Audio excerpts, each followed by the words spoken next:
ేళ్లలో అమరావతి నిర్మాణ పనులను పూర్తి చేస్తామన్నారు సీఎం చంద్రబాబు. ప్రపంచానికి తలమానికంగా అమరావతి రాజధాని నిర్మిస్తామన్నారు.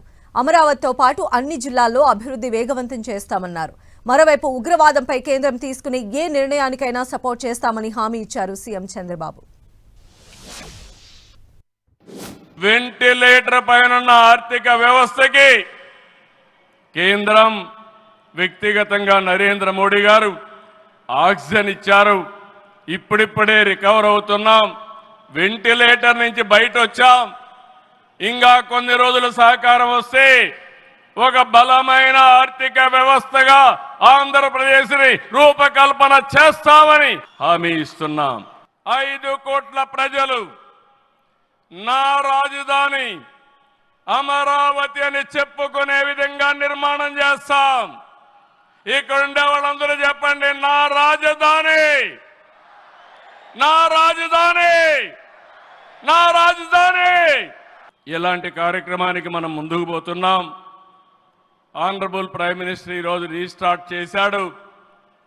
మళ్ళీ I'm requesting honourable prime minister, after 3 years he has to come for inauguration of new capital. We are confident of building within 3 years time. With your kind cooperation we will get it done. Inner ring road gaani, outer ring road well planned city ga భవిష్యత్ నగరంగా ఆంధ్రప్రదేశ్ అమరావతి ఉంటుంది. Green field airport కడతాం. ప్రపంచంలో అన్ని నగరాలకు అనుసంధానం చేస్తాం. ఇక్కడ ఎడ్యుకేషన్ హబ్గా ఉంటుంది. కనీసం 5 లక్షల మంది పిల్లలు ఇక్కడ చదువుకునే పరిస్థితి వస్తుంది. ఎప్పుడు కూడా ప్రధానమంత్రి గారు ఒకటే కోరుతారు, మంచి ఎడ్యుకేషన్ ఇన్స్టిట్యూషన్ తీసుకురండి, దానివల్ల భావితరాల భవిష్యత్తు బాగుంటుందని వారు సలహాలు ఇస్తుంటారు. అందుకే ఒక ఎడ్యుకేషన్ హబ్గా తయారు చేస్తాం, ఒక హెల్త్ సిటీని క్రియేట్ చేస్తాం.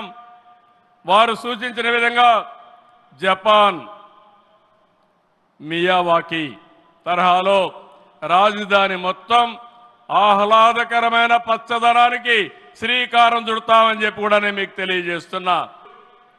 26 జిల్లాలను అభివృద్ధి చేస్తాం. 14-19లో అన్ని ఎడ్యుకేషన్ ఇన్స్టిట్యూషన్స్ వస్తే అన్ని ప్రాంతాల్లో కూడా పెట్టాం.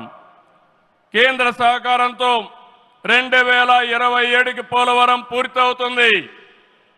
ప్రధానమంత్రి గారు సూచనిచ్చే విధానం ప్రకారం రాష్ట్రంలో నదుల అనుసంధానం కూడా పూర్తి చేస్తాం. ఇది కాకుండా భోగాపురం ఎయిర్పోర్టు నెక్స్ట్ ఇయర్కు పూర్తి చేస్తాం. విశాఖపట్నం స్టీల్ని మళ్ళీ ఆంధ్రుల ఆత్మాభిమానాన్ని నిలబెట్టే విధంగా 11,440 కోట్ల రూపాయల ప్యాకేజ్ ఇచ్చారు. దానికి మనస్ఫూర్తిగా ధన్యవాదాలు.